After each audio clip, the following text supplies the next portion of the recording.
This is the Domain Magnet Show, where you'll learn everything you need to know about buying, optimizing, and selling online businesses with your host, Michael Beroslavsky.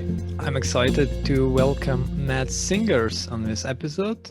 Matt and I have known each other for quite a few years, and I've always followed with interest what he's been up to. So Matt runs the SEO Mastery Summit and also has a large outsourcing company and also buys and sells many sites. Hi, Matt. Hi, Michael. Awesome to be here. Yeah, and also welcome back to Chiang Mai. Thank you. It's good to be back in the sun, and it's winter in Europe. Yeah, it's a bit cold, but things are really opening up here. It's the first time I'm seeing some events happening in Chiang Mai now, and they are now at the end of 2021. Yep. Cool. So last time we spoke, maybe a year ago or so, and I remember you were telling me about buying sites that got hit by the latest update. I think it was early this year, and you told me that was what you were focusing on, like buying all these sites that got hit, and then you knew how to recover them, and you were able to recover quite a few. How did that go? It's going very well. I believe we bought one from you as well, and that is nearly recovered now. So, wow. So that's good. I think Google have recently been doing a lot of updates, and I think we'll keep seeing more and more updates coming out from Google. So I think if you figure out how to optimize and how to fix sites that get hit by update, it's a great way to make some quick cash, because if you can buy sites that have been hit for a small amount and you can kind of recover their previous status, then that is that's interesting. Yeah, absolutely. So the site that you bought from me, as I recall, was pretty small, like maybe $100 or $200 per month in revenue after everything. Yeah, right? I don't actually remember, so my team look after it, but yeah, something like that. And do you know where it is now? Like, did it grow up? I'm not sure. I just seen the traffic is pretty much back up to a similar level that it used to be. So. Okay, cool. So you do quite a few different things. Let's start with the SEO Mastery Summit. Yep. How big was the last one? When was it? So basically, our philosophy behind the summit is, first of all, that we try and bring in new speakers for every single event. So we try and not have the same speakers over and over again, like many events have. Now, on top of that, we do 40 to 50 speakers at every event. So it's a big crowd, but I think it's a great opportunity to actually get out and actually see some SEOs that don't necessarily get as much spotlight, but have a lot of value to share. So that's sort of the mindset behind it. So the last one we had just over 10,000 people at, and that was taking place last year in September. So the next one we're going to do in a couple of months. So again, the whole mindset behind it is that it's generally a free event if you watch it live. And really the goal for us is to give lots of SEOs opportunity to learn, and we cover most aspects of SEO. So whether it's local SEO, e-commerce, affiliates, whichever people enter, we have it all covered generally. Yeah, it's pretty cool. I spoke at one of, I think, was it the first or the second one that you were doing? I think it was the first one you spoke at. Yeah, and I recall you had like 3,000, 2,000 or 3,000 people for that one, right?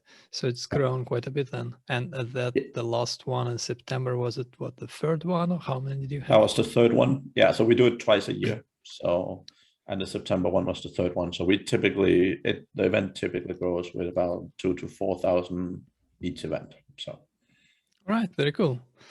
And that's so you mentioned that you do it like for networking, right? It's probably not a very profitable thing to do, especially considering it's a free conference, right? No, I mean, for me, the main thing is a few things. I love speaking at events myself, right? And I think there's a lot to be said for that. Now, online event is obviously different than standing in front of a crowd, but I think it's still a great way both to actually meet and connect with lots of people, and it's also a great way to yeah, just give lots of people opportunities. And again, for all the people watching the summit, it's also a great learning opportunity. So it's a little mix of lots of things, not necessarily making a ton of money, no, but yeah, it's good fun. It's good fun. All right, cool. Yeah, so let's get to my favorite topic, talking about flipping sites. Yes. And you have a very unique and interesting method of doing that seems to be quite well optimized. So yeah, tell us more about it. How long have you been involved, and like how many sites have you flipped? Yeah, I mean, so I started in SEO originally in 2007. Now SEO is kind of a side business for us. I dabble a lot in SEO, and I have done for many years, but my core passion is really management coaching and helping lots of SEO companies actually build and grow through effective management, right? Because unfortunately, most SEOs are not necessarily the most natural people managers.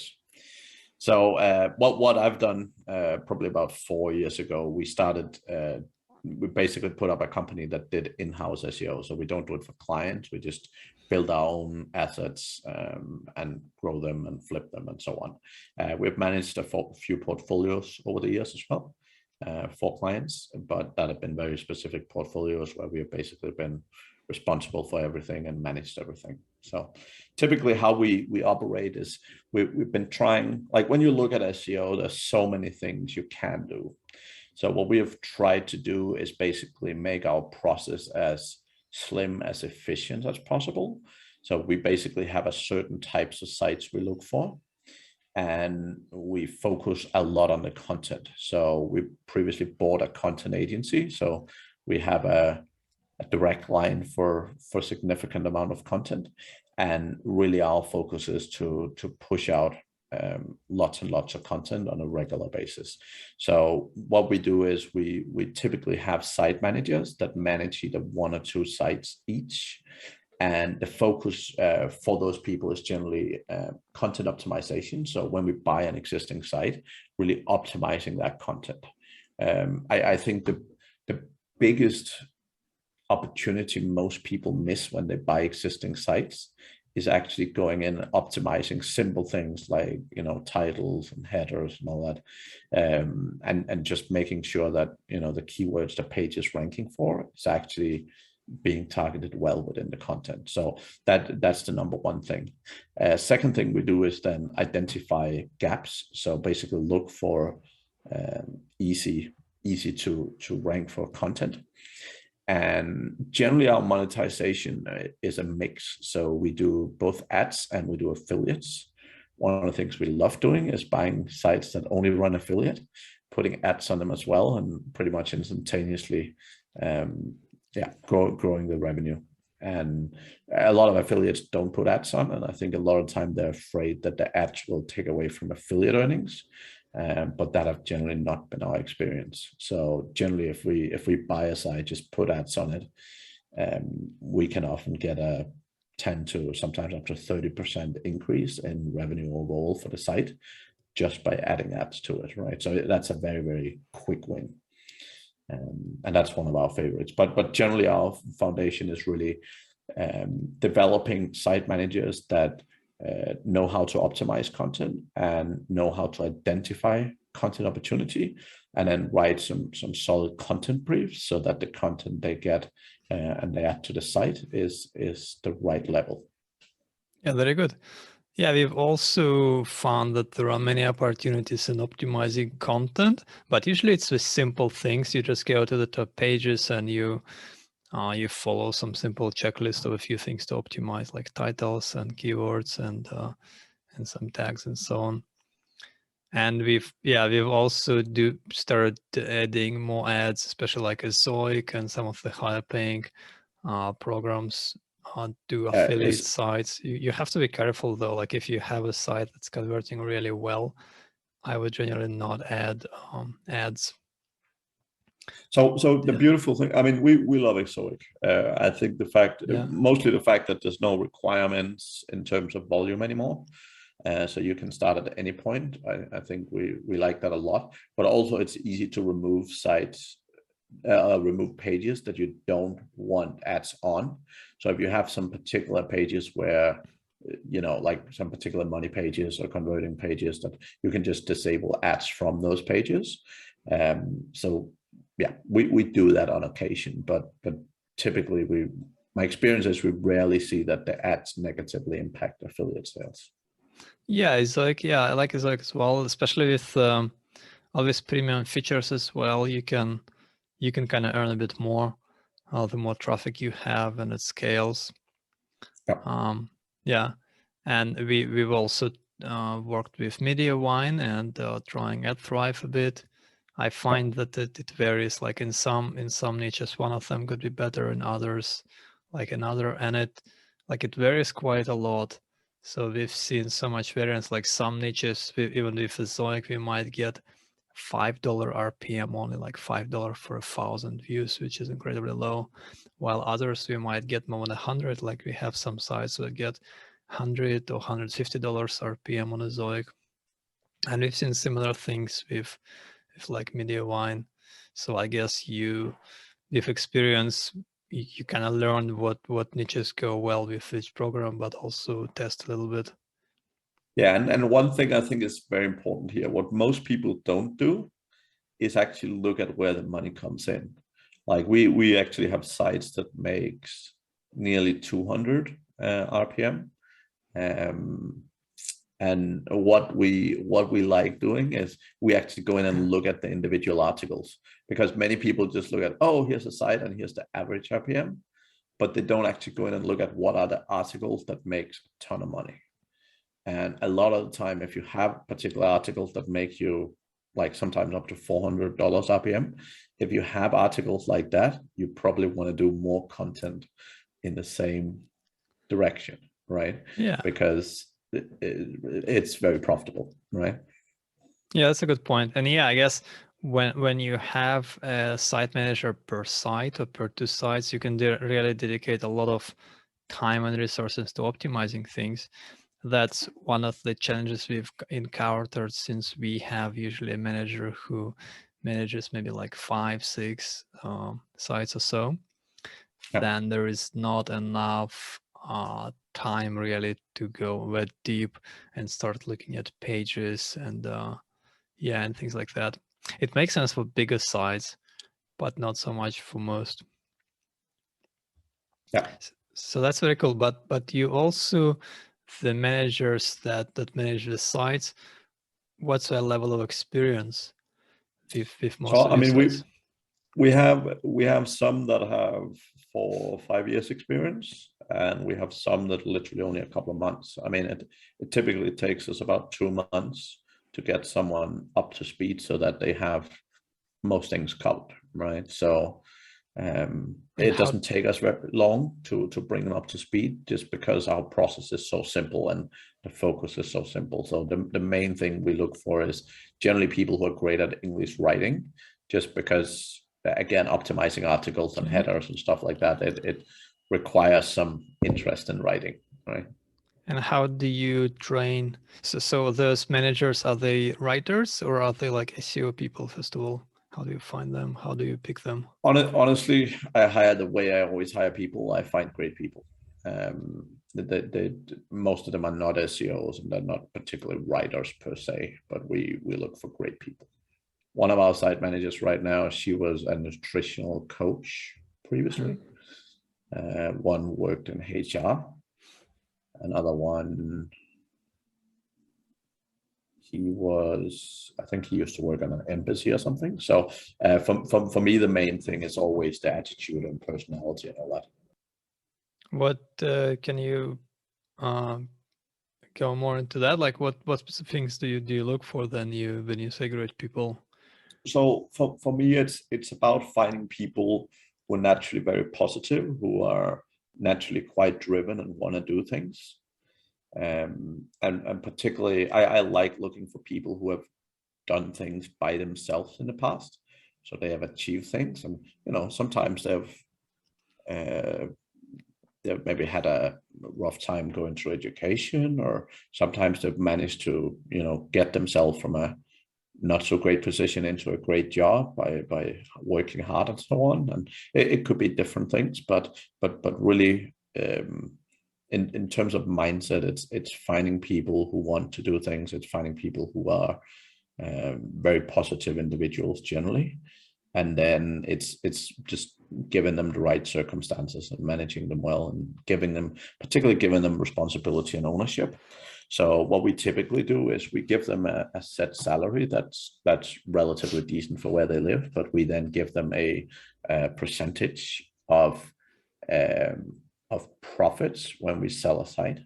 So we typically do around 10%, right? So if we buy a site at maybe 30K, that's making $1,000 a month, and then we sell that site for 150K at some point, we will typically spend maybe 10 to 20K in expenses. So let's say we make 100K profit.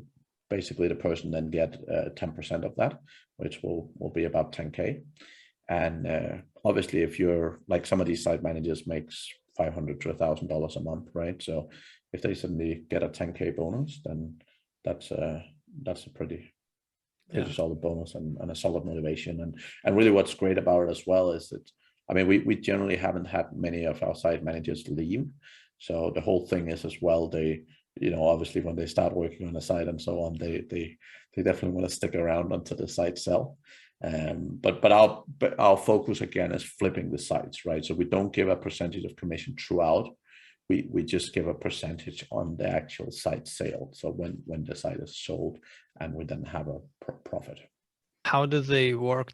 Who do they work with in your team? Do they only work with other writers, or do they also interact and collaborate with some other site managers? Or yeah, we have a pretty flowing team. So we have one person kind of looking after the whole team, who is not an SEO, by the way. But we have within the team, we have one guy who do like sort of website setup and technical enough to do all the sort of, if a site manager want to do something with the site, he can sort that out. Also, we like using services. So for speed optimization, for example, we have a particular service. We've also built like a custom theme for ourselves, like just that's relatively easy to use, but most importantly, it's fast. So we have quite a few of our sites end up looking similar based on that theme. So yeah, that's typically what we do. And the writers you mentioned, you have that agency, so that would the site manager prepare the outline, the topics, and then pass it over to that agency to work on? Yeah. So basically, we basically just operate. We have a project management tool where we just all the article requirements is put in. So basically, the site manager basically adds the requirement into the project management tool, and then it's taken care of by our agency. So yeah, that is a pretty straightforward process, and we tend to stack up, right? So basically the site managers will put in a request for maybe the next 100 articles or something, and then then we just get them done. Then you get 100 articles all together, and they publish them like one by one. No, we do it. They often come in step by step, right? So 20, like 10, 20 at a time. Okay, something like that. But generally the way we publish is consistency. So I would say generally our smaller sites we publish one piece of content per day. Our bigger sites we maybe publish 3 to 4 pieces of content per day. The key thing is that when you start with content, there's a delay. All right. So a lot of people is like, oh, is the content indexed? But just because a piece of content is indexed doesn't mean it ranks. All right. So what we typically see is it takes somewhere between 2 to 4 months from a piece of content get indexed until it kind of ranks as its natural position. All right. So if you put a piece of content live today, you'll typically wait somewhere around 3 months before you start seeing it come up in the top. Right. Yeah. So and that's something that's especially challenging when you work with clients or investors, because you have to explain that we are going to do the research to prepare the topics and then send them to the writers, and then the writers are going to write them, and then we publish them, and the whole thing takes some time until you get it all running. So it might take like 3 to 6 months to see some initial results. Yeah, and that's correct, and that's also why we like, even when we run portfolio, we require full autonomy. I mean, Yeah. we don't want to be explaining what we do every step of the way, right? But generally for us with the content, you have to know and understand that, right? Because a lot of the time it's easy to freak out and you're like, oh, we spent 2 months, we haven't seen any rankings yet, but the whole thing is consistency, right? So our core focus is generally just publishing extremely consistent with the content. Okay. And do you do backlinks at all? No, not anymore. Not at all.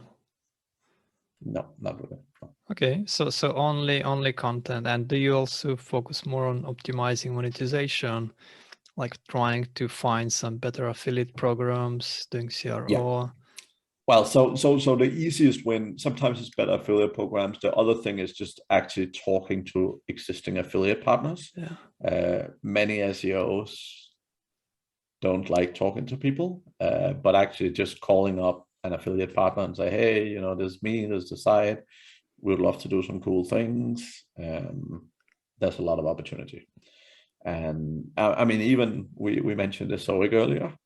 If you have a good relationship with a SOIC, you can get benefits out of that as well. So yeah, absolutely. We found the same. Like with the SOIC, we talk to our account managers frequently, and just yesterday I was on a call with our account manager from ExpressVPN, and they've been quite helpful. I think many people just don't realize how helpful affiliate managers can be. They have all the knowledge, all the expertise. Like they can just go into their back panels and see who is the affiliate that is making the most money, and then they can just pull up. Well, they wouldn't usually share private data with conversions and everything, but they can just show you like this is the site that converts the best with our offer. And you would just look at it and, you know, okay, so this is very simple. This is what I do. I'm gonna use this banner, you know, this layout, and that's it. And that will just double conversions. Like they just take all the guessing out of it because they already know, so you don't have to experiment. Like, yeah, it's incredibly valuable, especially if you have a site that has really high traffic and and they can kind of like compare some conversion rates. So I've noticed that most, like some of them will actually share even the information of other affiliates, like how much they're earning, but most of them will not. So I usually don't ask like how much that site is making, but pretty much everyone would be happy to just show you who their top affiliates are and kind of give you some, they like want they us could, all to do better, right? yeah, exactly. So, And they can like give you some idea of like they're converting a lot better than your site, or like they're converting much worse, like so on. And they can just kind of like tell you what you need to do. And I think that the reason why many people don't do that is because there is that misconception that affiliate managers are just like this car salesman, yeah, who just want to push you with cars and kind of like keep bugging you with making more money through Skype or whatever. But it's very my different now. my experience is I've rarely gotten on a call with an affiliate manager the first time and not had an increase in commission come out of it. Yeah, Like very rarely.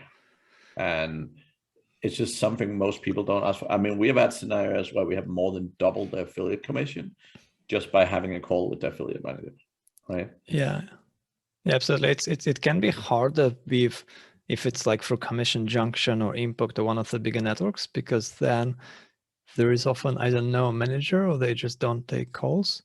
But the programs that are, you know, like ExpressVPN that really put a lot of effort into working with affiliates, there you can just pretty much double the rate right away. If you have a default rate, you can get some really useful tips as well. So yeah, absolutely. With yeah, and what I've noticed is sometimes there are interesting opportunities working with companies that don't have an affiliate program yet, but that could be a bit more complicated. So it's probably just worth it when you really have a lot of traffic, a lot of sales. Have you guys done that? We've definitely done that quite a few times. So we've we haven't helped them set up, but a few times when people out of WordPress sites or e-commerce sites, we have sent them to a plugin called affiliate.ly. That's been super easy. I mean, we have used it ourselves for some sites in the e-commerce space, and we found it super easy. So we worked with a few people that didn't have an affiliate program.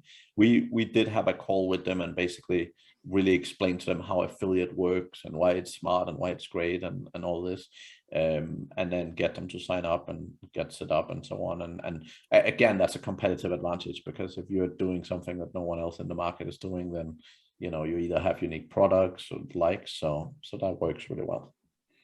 Yeah, and but yeah, as you say, sometimes you can't convince everyone to do it, but if you have a good conversation, actually explain, like affiliate have so many upsides and there's very few downsides, right? So yeah. Do you work with Amazon associates often? Yes, we do. I know everyone hates them. I think they're decent. We work a lot with them also in non-US countries, just because higher commissions and stuff. But yeah, I still think there's a lot of situations where Amazon makes sense. Yeah, absolutely. They are easy. I think the hate is partially deserved, but they are very easy to work with despite the low commissions. But everyone has been talking in the industry for a few years now about the opportunity to sort of hack that and just go directly to these companies, or like figure out how you can buy with Amazon affiliate monetized sites and then just replace them with much better paying programs. Have you had much success with that? Yeah, so just a couple of points on that one. So one thing is, like, a lot of time people have sites where, if they do these top 10 articles and let's say they have, I don't know, 30 of those articles, that's 300 different products. Now, if you need to go out and find 300 individual programs for specific products, that can take a lot of time and effort, right? And I think one of the things people overlook, I mean, we love using Amazon in the beginning. And when we then get pages and sites to a point where they have a lot of traffic, then it makes sense to replace individual products. But if I make 1 or 2 sales a month, it doesn't generally make sense for me to go out and find a unique affiliate program for that specific product, right?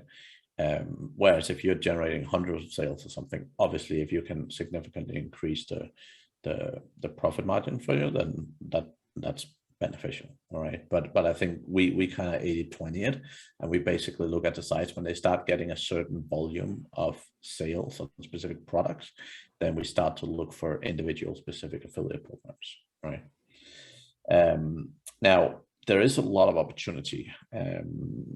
We have always done a lot of affiliate outreach in general. We've worked on both sides of the fence, work with a lot of clients that are in e-commerce, and actually reaching out to affiliates and doing special deals with them.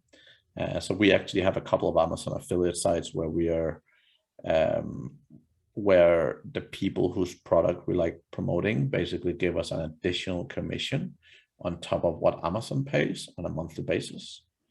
Now, again, that mostly makes sense when you're actually doing a certain volume of sales, right? Yeah. But we have a couple of sites. We did that with like 1 or 2 people because we just happened to connect with them, and turned out people are really happy to do that, because we might get like 4% from Amazon, and they're happy to just give you another 4 or 5, because compared to what they are spending on marketing, that's nothing. But they are very difficult to get in touch with especially with the bigger companies. So how did you manage to create those contacts? How did you set it up? So most of the time, a lot of the ones we do very well with is actually smaller businesses. So what happens is actually our preference is often doing off Amazon. So a lot of the time we find companies that have a Shopify store or something, because it's easier, it's more automatic. But reality is a lot of these people want to sell on Amazon. They want to drive traffic to their Amazon because that gives them more sales and it gives them higher rank in Amazon, right? So a lot of the time we approach people and say, hey, I can see you're selling this in your store. Oftentimes they don't advertise an affiliate program, so we ask into the affiliate program. We ask if we can jump on a phone call with them, and then if we can do that, then we then talk through it. And sometimes it ends up they're saying, oh, we want the sales on Amazon, and then we basically just agree an additional fee. And I mean, we have people sometimes paying 10-15% extra for each of their products sold.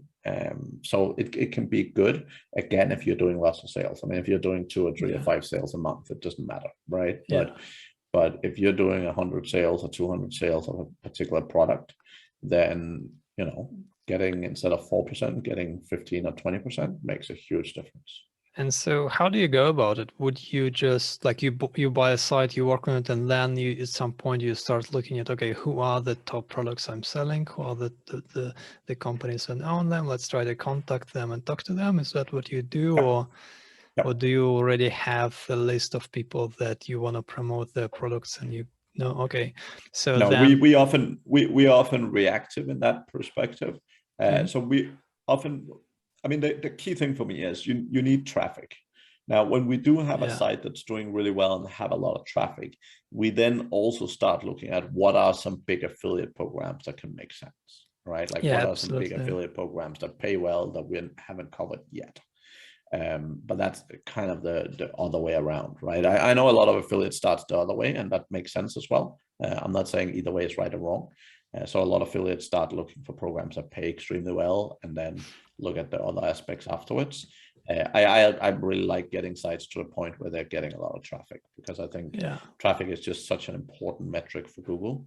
And I think when you first have a site with traffic, it's so much easier to rank other stuff. Yeah, definitely. Traffic is what matters. That's where you start. And I also see many funds these days, many people that kind of aim to buy and hold a portfolio of sites. They usually focus on a specific niche, specific industry, specific type of business, because that's where they have expertise or some connections and advantages. But our approach also is just completely opportunistic. Look for traffic first, look for good businesses, good sites to acquire, and then monetize. But then, so adding up to that, with Amazon affiliate sites, you find what the top products are, the top companies you promote, and then reach out to them. How do you actually convince them to pay you an extra 10%? Because you would say, hey, we put you as number 1, right? You pay us 10 extra, but you already put them as number 1, like you already promote them as the top. So what would be the incentive? How do you present it to them? So what we often do is we often reach out to the other people that aren't currently number 1, but basically what we say is, we're making these sales on your product. Now, obviously you can understand we want to make more money. If we get a significantly higher affiliate commission from you, it's worth it for us to put a lot more effort behind selling more of your products, right? Now, to you, again, it's only a benefit, because realistically, like when you're paying for sales that have already happened, you're not paying a marketing cost, you're paying for sales that happens, then, your risk is none. All right. So basically, if you pay us a higher commission, it is worth it for us to go and invest a lot more to get you more sales. Yeah, that's very good. I like the way you present it. Yeah, because often people would say, like, hey, just pay me more. I'm promoting your products, pay more. But that's the best way, is just saying, you pay us more, we'll be able to give you more sales. Like, we'll put you number 1, we'll promote it more, we'll like give you a extra reviews or whatever. Yeah. Yeah, I mean, one of the things that also doesn't happen on most affiliate sites is email collection, right? So many emails, many SEOs or affiliates in particular are very bad at collecting emails. So again, if you are not one of those people, if you collect emails, you can also do specific campaigns to people who give you great margins. So again, if you have a decent sized email list, that's also a potential incentive, right? Do you do that in all your sites, or most of your sites? Not all of them, but we generally do it on quite a few sites. I mean, again, it needs to get to a certain traffic volume. If you have a site with 1,000 traffic, it doesn't matter. Right. But, so how do you figure out like what kind of niche or industry makes sense to collect emails, and what's the minimum traffic? Oh, it depends a little bit for me on the niche. If we have a site selling air condition units, it's not something where people particularly want to be signed up to an email list and get spammed all the time. So, whereas if you have a site about fishing, that's a hobby. That's something that people generally like to do. And first of all, it's probably easier for you to generate solid lead magnets that people actually want to sign up for. And two, it's one of those things where people often want to hear about stuff that's a hobby. So when we have something like hobbies or passion niches, then we tend to do it in those niches. Okay, so basically a hobby or passion niches with repetitive traffic, repetitive sales, where people would be coming back again and again. Well, with sites where it's just one-off purchases, it probably just doesn't make sense to have a list. Yeah. I mean, if you're selling bets, people are not going to buy 5 bets in a year, right? So if you're selling a bet, I mean, you could have a site around sleep, for example. Yeah. That could be sort of interesting for people if they really focus on improving their sleep. But if you have a site just selling, bestmattresses.com or something, people are not going to buy multiple mattresses for you in most cases, right? So very few people want to sign up to an email list. So. Yeah, makes sense. What we found often is one of the sites we acquired this year had a huge email list of about 200,000 people, but it just wasn't active for a year or two. And when we started mailing, there was just no response. The open rate, the click rate was just like ridiculously low. Have you encountered that? Do you know how to reactivate old lists, or do they just have no value anymore? No, you need to check it out, right? So it depends. Number one, how old are the lists makes a big difference. Sometimes people have been collecting emails for years and never emailed them.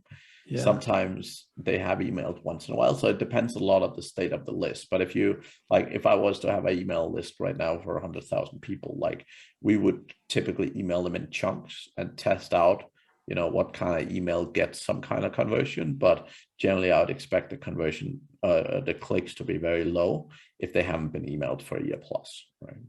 Yeah, if they have. So this site, I think the list has been collected over the past 7 or 10 years, and they've just been emailed occasionally, but certainly not with no regularity. And how frequently do you aim to send emails to your list? What's the best kind of frequency? It really depends on what you're doing, right? And again, it depends on the size of the list. For like a hobby site, like you mentioned, fishing or whatever.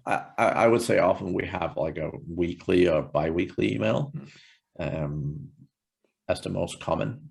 Again, here's another hack we like. We like buying sites that are in similar niches to sites we already have, which means you can basically use the same email copy, just replace the site name. So oftentimes if you spend time, like let's say you have a site in the fashion niche or something, if you spend the time building out a solid flow for emails, if you buy other sites in the same niche, you can basically use the same flow, right? So we like doing that. All right, very cool. So let's go deeper into deals. I'd love to hear some numbers and specifics on some of your flips. So first of all, and you said you've been focusing on it for the past 4 years or so. What are the ranges where you buy? What price ranges do you buy sites, and what's the criteria you usually target? Probably the bigger sites we typically buy ourselves are maybe around $1,000 earnings a month. So typically 30, maybe 35K purchase prices. That's typically the bigger sites we buy. Again, like the whole thing for me, fixing websites, improving websites, and flipping them, the whole purpose is the fact that Google do a lot of updates, and quite regularly sites get hit, right? And if you have a site making 10K that suddenly makes 2K, that's not good. All right. So we really like buying sites sort of in the lower 1K-ish range. And then, we typically have a sort of set time frame of less than 12 months to basically grow them to 3, 5, 8, 10x or whatever we can manage in that period. We typically try and get to a point where growth start flattening out a little bit, and then after that we sell them, right? But that's typically we have a couple of times looked at sites that were significantly more expensive, but honestly the reason why we really love flipping is just taking risk off the table, right? Because absolutely. Yeah, I mean, there's no doubt that bigger sites get hit less than smaller sites. So there's definitely something to be said with having bigger sites. But with us, I mean, we typically have 10 sites we're working on at the same time. So because of that, even if one site get hit by something and we can't figure out how to fix it, then the quantity of sites we're working on still generally covers up for that loss, right? So, yeah. Okay, and that's interesting, by the way, because we had a chat with Chelsea, and she does the same thing. She buys smaller sites, but she mostly does it on her own. She doesn't have as big of a team as you do, so she only managed to do like 2-3 sites at the same time. But she was targeting the same range of up to or about $1,000 per month in revenue, and but she also bought some much smaller ones with no revenue and some decent traffic. So I'm curious, what's like your minimum that you start looking to buy at sites? What's the minimum requirement, price or revenue of traffic? We have bought sites that made no money. We have a process where we outreach to certain kind of sites and try to buy them, either to merge them with other existing sites or just to run them. Honestly, we have bought sites in the past that had a lot of traffic but no monetization. And literally what we paid for the sites was literally made up in the first month put in Sorghum. Yeah. So sometimes, I mean, there's a lot of sites out there on the internet that are not monetized that have decent traffic. And yeah, if it's in a decent niche and you can literally go in and slap ads on it. How much do you pay for it, for a site like that? It's like $1,000 in that range, couple thousand a month? Even 1,000 or sub 1,000 sometimes. Okay, cool. But yeah, I mean, you need to find the right deal. So reality is, if you look around the internet, you sometimes come across sites that haven't been updated for years, and sometimes the owners are just happy to get rid of them, right? Like a lot of people start like blogs and hobby projects, and they just die in them. Like they lose interest and they just stop doing anything, and they never consider the fact that they could be worth anything, so they just let them sit there, right? Yeah, absolutely. And I'm also seeing so many great deals in this smaller ranges, and it really doesn't take that much time. You just have to take the unbeaten path and sort of explore a little bit and contact some people and not just kind of only go with the marketplaces. Because if you try to find a deal on the marketplace, such as Motion Invest, which is pretty good, it's a pretty good marketplace, I like them, but you just won't find this kind of sites that are under monetized, because they are sold by people who want to sell for a high price, who want to monetize them well. So what happens is most people, they just look at the wrong places if they want to find really good deals, and that's the reason why they're not finding them. But if you just identify a specific niche, reach out to a few people directly, then it is indeed much easier to find this kind of deals. Yeah. And our challenge has been that we just can't buy, we just don't have the capacity to manage all of them. So we have to like choose which ones to buy. Like just recently, there was a really nice website I was looking at to buy that was making about $400 per month. And he was gonna sell it for about 12,000. It was very nice site and a gardening niche. Very well established, steady growth, lots of opportunity to expand further. But we decided not to buy it because we just don't have enough time. We are buying 4 more sites this month. It's just not enough time for our team to capacity to manage altogether. But yeah, there's plenty of that's deals what like you that, need to understand. That's what you need to understand and make very clear with yourself is because also like the amount of money you pay your team and all that kind of stuff also makes a big difference in the type of sites that make sense. Like Yeah. if you have a SEO that you're paying 10 grand a month, for example, you want to make sure that you're working on very, very few, very high value sites, right? Like having someone pay 10 grand a month, sitting him working on sites making $400 a month doesn't make any sense, right? So you need Yeah. to build a team that makes sense compared to the strategy and model that you're looking at. Yeah, exactly. And that's mainly what we do as well, that we just focus on acquiring bigger sites, because we have a more experienced team, and it's more or less the same effort to grow a smaller or a bigger site. But I really like your setup, because with your setup, it seems that you could get really exponential returns. You buy the smaller sites, but then you are able to add a huge amount of content and really scale a website much more than what would generally be possible. And we've done that too on a few sites, but it's hard to do if you don't have access to this kind of like large scale content production and all that. So I'm really I'm also like constantly thinking about how can we optimize that with our team, with our setup, so that we are able to really focus on fewer number of businesses and really give them enough attention and scale them faster. Yeah. Yeah. So, I mean, one of the things, I mean, so we were buying typically 400,000 to 500,000 words a month, right?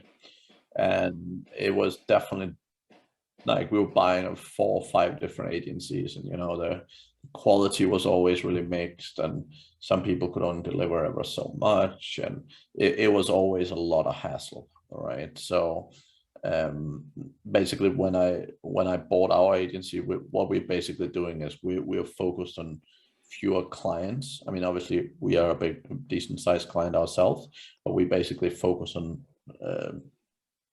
fewer clients that have a lot of content needs, and then we build in very integrated systems with them so that it's super easy for them to work through the content process, right?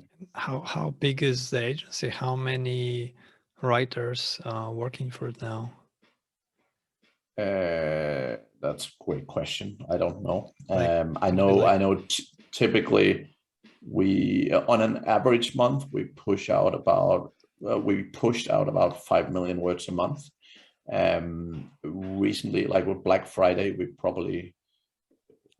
we nearly sold 20 million words. So wow. So wait, so what is 20 million words? We are talking about if the average article is like 1,000 words, yeah, probably. Yeah. So that average is higher. So average is probably sitting around two something. So that's like 10,000 articles per month, yeah. Yeah.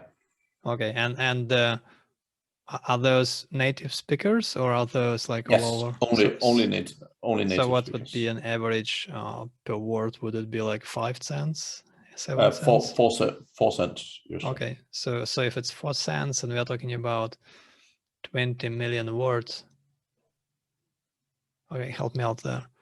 What is it? It's like $1 million. Yeah, something like that. Close to. All right. So it's I mean, quite a sizable operation then. Obviously, the cost is big, right? So basically, our focus, again, as I said, we really focus on working with people who do high volumes. Okay. High volumes, right? Because what's like the minimum volume that you would take on a client? I mean, we do have packages sort of starting at 20K, but generally the clients that stick around with us sort of start at 100K a month, right? So wow, 100K words. Yeah. So 100K words, how much would that cost them? So that's usually about 4K. Okay, no, that's actually quite normal. I think that's like similar to what we spend. I think we spend more on content than that. Yeah. But I think but that's typically again for us the main thing for me is always the system, because I'm a systems guy and I'm a process guy, right? And I know how much pain in the backside it was for us to make it run well. So our focus is very much making it as simple as possible for the clients to tie in, and really it often takes a little while for us and them to sort of tie in the system, but as soon as it runs and it runs well, then That's very interesting. So what we've been doing is we've been trying to find writers who have expertise in specific topics. Also, we have our content manager who's looking for writers that can do really well on specific topics. But how do you manage that? Like if you get topics that are a bit complicated, do you just have general writers, or are you also able to have people who know that stuff? So we generally take this on a little bit individual basis. So most of our stuff is general. However, if you have a site about hardcore engineering and so on, there's definitely clients that we have turned away because we didn't have any writers. And like the thing is, if you need a doctor to write an article, then you're never going to get it for 4 cents a word. Right? Yeah, that's very different. So there's certain niches where it just doesn't make sense. So majority of our content is sort of higher level. How do you say? So things like not like generally, like pets, holidays, whatever, product reviews. Lots of what you mentioned earlier, like gardening and all that sort of stuff. I mean, we have a bunch of stuff. So for example, we've had a bunch of crypto, and we've been able to find writers that do crypto, or that have a good enough understanding of crypto to write some good articles, right? So, but it depends a little bit with the topic. So that can scale up. Like that could be very difficult very quickly. Yeah, exactly. Some of these topics, like talking about implementations and algorithms on NFTs. But I would say 90%, 85, 90% of our content right now is very simple, straightforward. Okay. And do you have any specific topics that you'd say like more than half of your content is in that, like in crypto or is it all well spread? So I am not that close to the day-to-day operation, so I don't know, to be honest with you. And the writers that work for you, do you hire them full time, or do you also pay them like per articles, per hour? We have a mix of that. So some writers prefer full time, and some writers are more per article. So that's actually a mix. Yeah, so very nice. So you have the content agency, and then you have the managers who just research and prepare the topics, and they find the content gaps, and you teach them how to do it through Ahrefs or SEMrush and so on. And then as I imagine, the content agency would send you the articles in Word docs, and then and then the manager would upload it and optimize. This is what we do as well. I guess that's pretty much what everyone does. That's the standard. Maybe not the most efficient, effective way, but it is fairly straightforward. And then you optimize it, use some plugins, and add the affiliate links, and that's it. Our guys, it takes I think half an hour to publish and optimize an article, sometimes more, sometimes less. Is it like similar for you? For you guys? Yeah, I think it's the same. I mean, typically, so our site managers, I'd say if it's a site where they publish an article a week, an article a day, it typically, when you look at both keyword research, so when you look at the pre and the post, it's typically about an hour. So basically doing the research, finding the content, and then when the content comes back, then publishing it and optimizing it. That's typically about an hour. Okay. So if we have guys that are doing 3 articles per day, they typically spend about 4 hours, basically half their work time on the content side, because obviously you also publish Saturday and Sunday. So. And what would he spend the rest of his work time? Either optimizing old content or looking for new content ideas, looking for new content niches, looking for sometimes interesting affiliate opportunities and so on. But a lot of it is about checking out competitors, and you don't always need to reinvent the wheel. So there's often a lot of sites out there that have done something smarter than you do, but you might as well learn from that. Right. What about social? Do you do anything with social traffic? Do you focus a lot on growing the social presence, like republishing the new posts or something? We have had I would say about 4 or 5 attempts specifically on Pinterest. and we have failed miserably every time. At one point, we've hired a team to do it, like a consultancy team to do it. At one point, we hired a specific Pinterest expert. We've tried to do it in-house. I think generally Pinterest at least used to be a way you could generate significant volume of consistent traffic. Yeah. But honestly, we haven't been able to make it work. Yeah, that's interesting. I recall we were talking with Dom maybe half a year earlier, and Pinterest has been doing really well for Unfolio. Like they to the point that they actually acquired a few sites, I think, that get primarily Pinterest traffic, and they even set up a Pinterest agency themselves. I've been hearing from a few other people as well. Chelsea mentioned that she does it, and we had I forget the name now, but we had an interview with a lady from Pin Media who specializes on Pinterest marketing, and she's given us some really good tips. But I'd say for us also, it hasn't been working very well. Like we've experimented with it a little bit, but in general, we don't get much traffic from Pinterest. We don't bother with it very much. We just do some updates for Facebook, some for Twitter, some for like wherever it makes sense. But I'd say we do it just to, on most of our sites, we just do it to kind of keep it active, just to show that there is some activity, that there are some actual people who are updating things. We don't really expect to get much traffic from it usually. No, I mean, so that's the other challenge. So the sites we have invested where we have seen a little bit of Pinterest traffic, basically the conversions are next to nothing, and it's So it's not worth it. So you just don't put much generally attention. The site managers don't update the pages.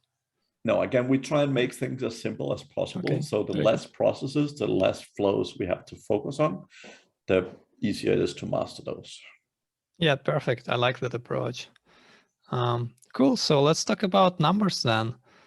You mentioned that you bought quite a few sites from like less than $1,000 up to like 35,000. Do you have some idea how many you bought, let's say, in the past couple of years, or in the past like 1 year or 4 years or something, just to give an idea? Would it be like probably 20 or 100? I think at that price range. So we have some sites that are lower than that as well, right? So I'd say probably about 7 or 8. Okay, let's say sites that from like 5,000 to like 35,000 price range. Probably about 20. Okay, very cool. And do you know off the top of your head how they performed? Like how many of them you sold, or what was like the biggest one you've sold? Yeah, so we've sold, at this point, we've probably sold about half. So we currently have 11 active sites we're working on. And in terms of the highest, it's been about 240, 250K of those specific sites, right? All right. So 250 was the highest sale, and was it earning like 7-8 grand per month? Yes, it was just under 7 actually. Okay, very good. And how many others have you sold for more than 100,000, or that you plan to sell because we're already like earning enough to be worth more than 100,000? And probably about, I'd say more than 10 of them. I don't have the exact numbers. All right, very cool. So that means basically more than half of them have a value of over $100,000. That's, I would say that's pretty impressive, considering you buy them on average for less than 30,000. So you are able to increase them like at least 3 times, most of them 3-5 times. What you have to take into consideration though is you still have expenses for site managers, right. You still have expenses for content, etc. So I mean, if you buy at 30 and sell at 100, that doesn't mean you're making 70K profit. Right. That might only be 50K profit or 40K. So what's so let's look at some actual numbers. What is the time frame, first of all? Is it like a year on average before you sell? So an average about a year. Yeah. Okay, and what would you say is the cost? So the site manager, like you mentioned, they get like 500 to 1,000, so that may be a cost of, let's say, 10 grand, to keep it simple. Yeah. And the content, what would you say is the average cost for the content over the year? So basically, obviously having a content agency ourselves, we obviously get the content at a slightly lower cost. So we get it about 3 cents a word, right? But that basically means if you do a piece of content a day, that's on a monthly basis, like 300 articles. Yeah, something like that. 350 articles a year, roughly. It's like 2,000 words each. Ours is typically slightly lower, probably about 1,000 on average. So when we're looking at a monthly basis, we're typically doing 30,000 words per site if it's doing 1 post a day. So that's 30,000 words per month. That's about a K. One. Okay, so that's not so that's another 10 grand in content, more or less. Yeah, that's not so much. Now again, sometimes we have sites, as I said, where we do 3 articles a day. Yeah. So yeah, depends on the site. So that's like 20-30 grand then over the year. Okay. Yeah. So that the site that you sold for 240, you probably spend then maybe like 30 grand or 40 grand in operations over a year, right? It was probably about 50, to be honest. So okay, very good. And do you also do? You mentioned you sometimes combine sites. Do you like buy a smaller site, redirect the domain, repurpose the content? Yep. How do you do that? Do you do a 301? Yep. All right. And is that something you like do frequently? Does that work well, or is it a bit dangerous? Yep. Yep on the dangerous, or yep on the yep on it works extremely well. Yeah. All right. Because I think it's interesting. One of the sites we are buying now, it has quite a few of those. So the owner has I think he acquired some of these expired domains, so small sites, and then he redirected the domains to that main site.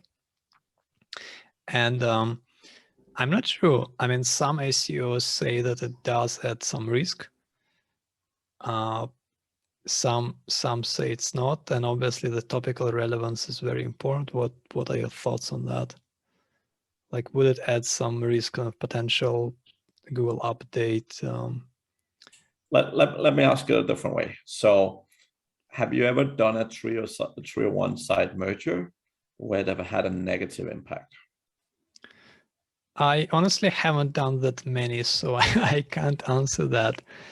But from what I've seen, I've actually recently, so we have a lot of deals in our database all the past few years, like a lot of the different sites we're reviewing, and we add them all to our database. And for many of them, we might still have some access to Google Analytics and so on, so we can often look up later, which is what I do sometimes. So recently I did that, and I looked up all the different sites we were reviewing like a year or two ago. And most of them are just like that. The ones that had anything that's a bit risky with PBNs, nearly all of them are that. Some that had repurposed domains that were not very topically relevant. Like, let's say it was a site about some kind of event or some kind of organization, and now it was repurposed as a content site selling affiliate programs. Like, the traffic was just all gone. So I think these things can be very dangerous, but it's different. It's so I would look at it differently. I think it's just as likely been hit by Google for different reasons. I would say this way. Wait, so there's a couple of things. Number one is knowing how to do 301s the right way is important. But so a lot of the time people do a 301 directly to the front page, and that's not a good idea, right? Because if you do that, what happens is that you totally screw up the anchor text, but also just the whole, like your whole site in itself just isn't a great. Like you basically can totally screw the topic of your site. Like if you have a site about kitchen stuff, and then you buy a site about gardening, and you 301 the garden site to the front page of the kitchen site, you totally screw up what the site's about, right? So that's definitely not a good idea.